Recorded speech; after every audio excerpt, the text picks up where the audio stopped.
What's going down, YouTube? About to rock this letter J. You know how I do it.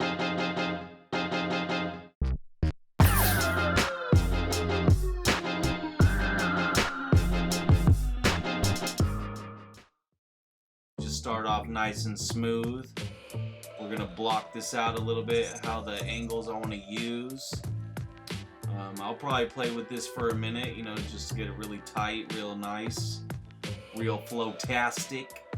Now you gotta rock clean J's. You know, they have a lot of movement to them too. You can get a lot of sharp angles out of this. Kind of like that little swoop. Remember, if you're rocking paper, just use light lines. Don't press too hard. Not until you want definite stuff wrote down or marked down.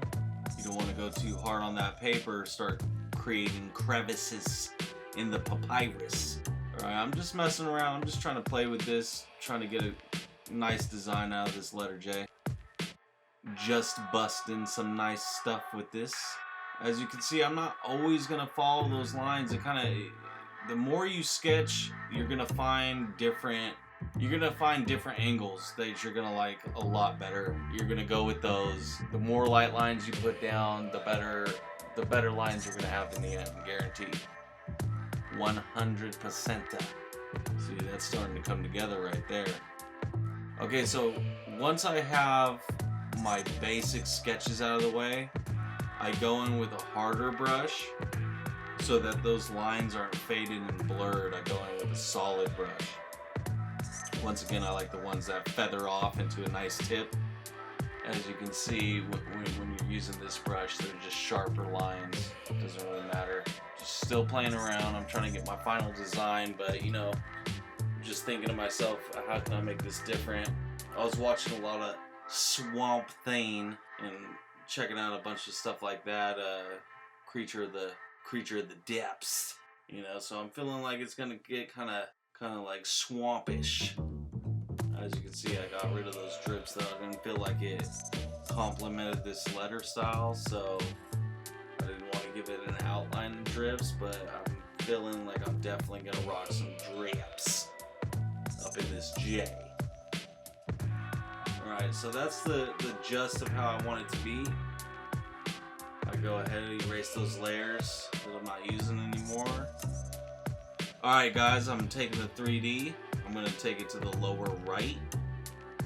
Remember, every point on your letter, you want to drag it to that point. It doesn't matter if you're going to go through the letter. This is on its own separate layer. The 3D, I'm always using on its own layer. Once I get it done, once I like the angles that I got, I lower the opacity, go back to my outline layer, and then I start creating the 3D. I said before, I don't know if it was on the I or the H, but I said I'm going to go a little bit bigger on the 3D so you can really see it punching from a certain area. So we're going a little bit bigger. I'm probably going to use some 2-point perspective on one of the letters coming up so that it's going to be super 3D, super realistic looking. Well, I don't know how realistic you can get with some letters, but it's going to be very dynamic, very funked out when I do that 2-point perspective. Alright, so I got my 3D down. I'm just going over with a bold outline. I'm still using that solid brush so that I don't have any, you know, faded pixels. Just going around, you know, just making this outline nice and bold. This is how I like to do a lot of my drawings. I like to have a bunch of different line weights all throughout. Even when I get tatted up, I like to have a nice design and then bold that outline on there so it really pops off the skin. Same with any kind of art that I like to do. I like to highlight. I like to give bold outlines.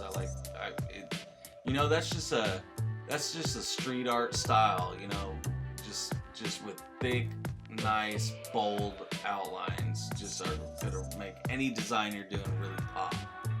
I mean, as you can see, just off the bat, it's looking clean. I mean, you could rock a piece just straight up with these line weights, no color whatsoever, and it's gonna look nice. It's gonna look crispy. Yeah, okay.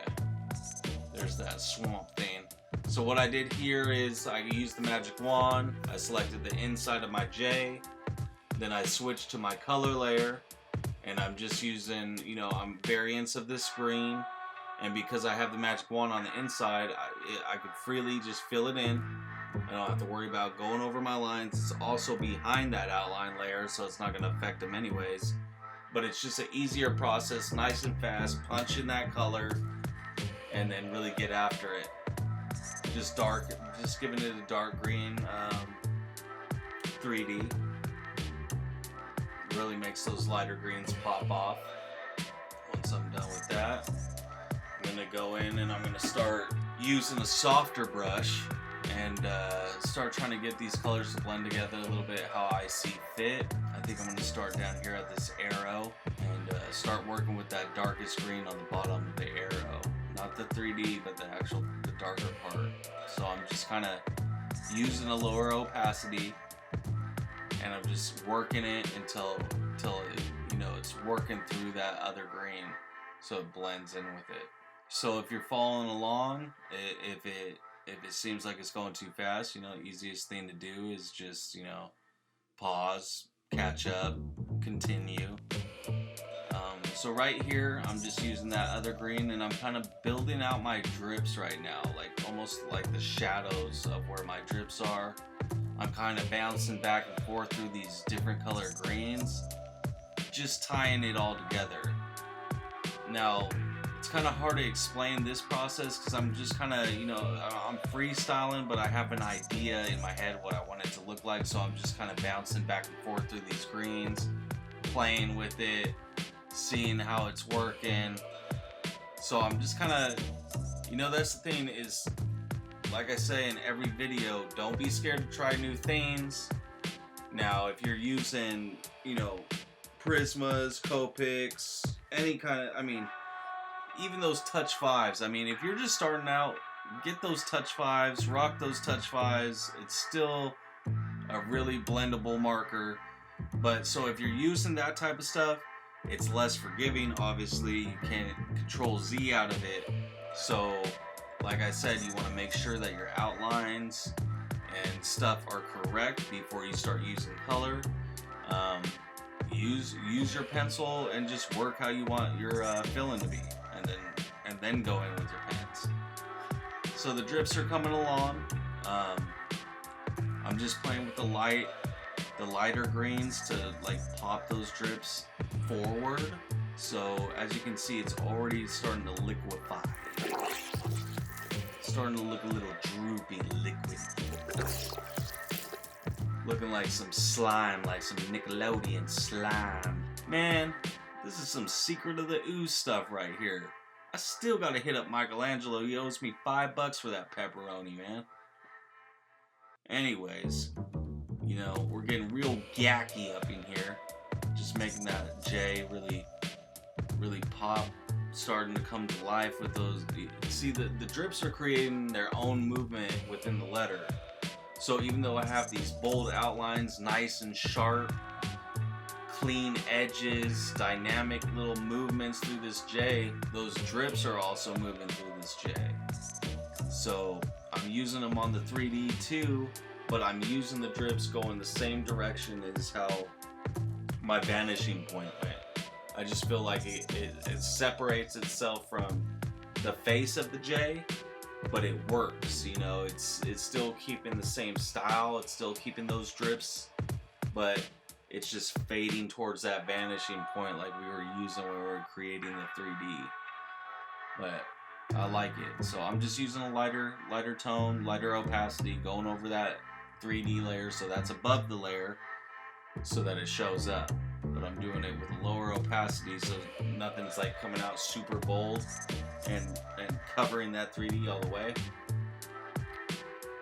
Zoomed in here to really give you guys an idea of the highlighting I'm using. So I'm just selected one of the lighter points of the screen, and I'm going in there and I'm giving the drips a little bit of a highlight so they really look liquidy. Or wet, I should say. They're looking kind of wet and moist, the drips. Just working all through that 3D. I mean, it's already, even with that light gray background, it's already really coming to life. I It's beginning to look very, very alive and moving, and movement created from these drips. And now already when I start playing with the color, I think, what's gonna make this pop? Now, I always talk about the color wheel. I cannot stress enough. I mean, when you start using these colors, or if you start using colors in general, you might get a pack of, you know, primaries or whatever the case may be. When you start messing around with paints, pens, anything, markers, color pencils, just get yourself a color wheel and start playing with those colors. Guaranteed, when you have a better understanding about how colors work, you'll notice that your pieces really come together a lot better. They look cleaner. They don't look like the colors are clashing each other.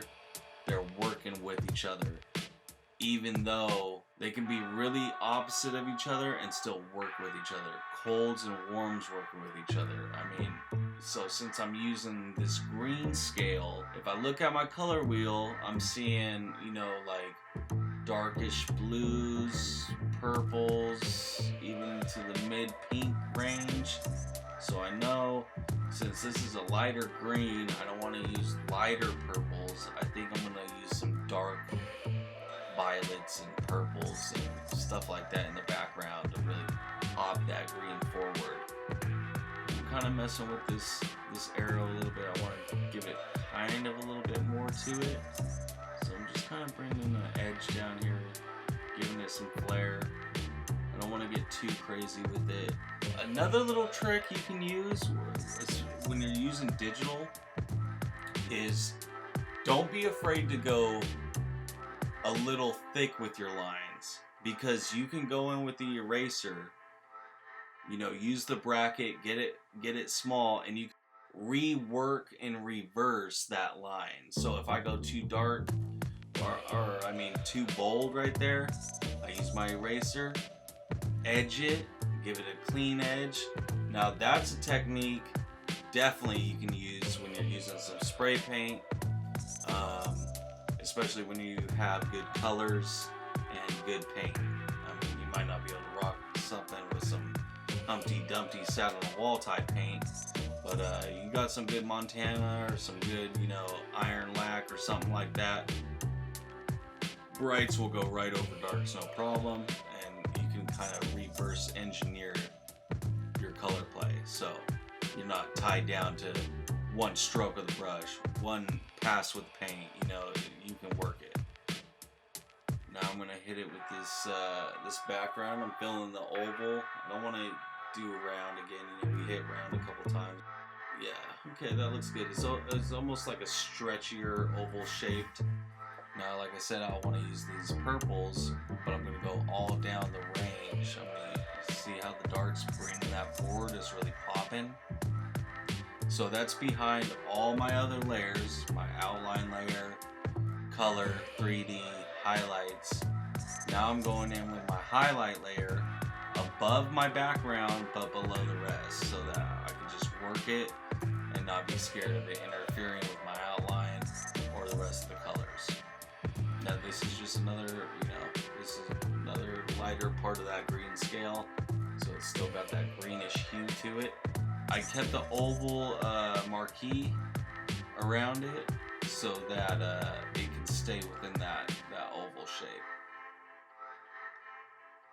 Now I think I'm going to go in and use some dripping highlights off of this as well to really just tie the whole piece together.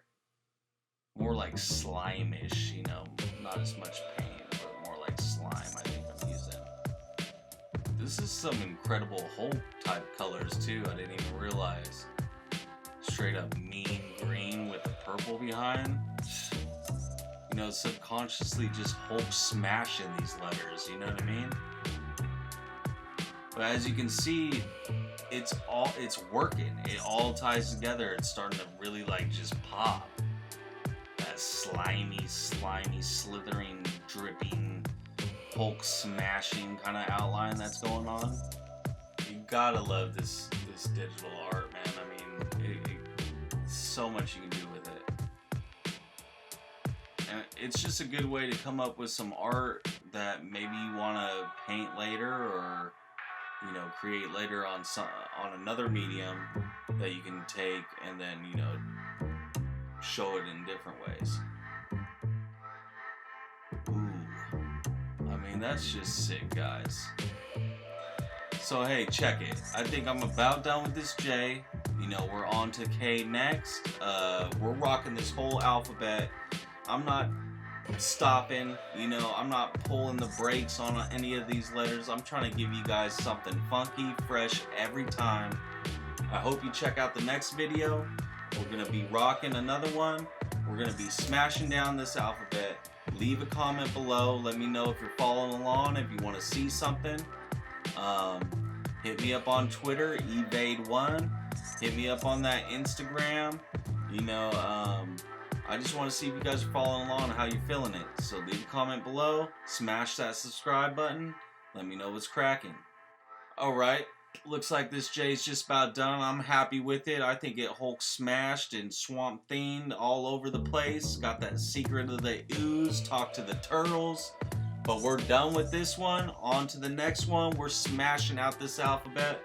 I hope you guys enjoyed the video. Don't forget to subscribe. Hit that like button.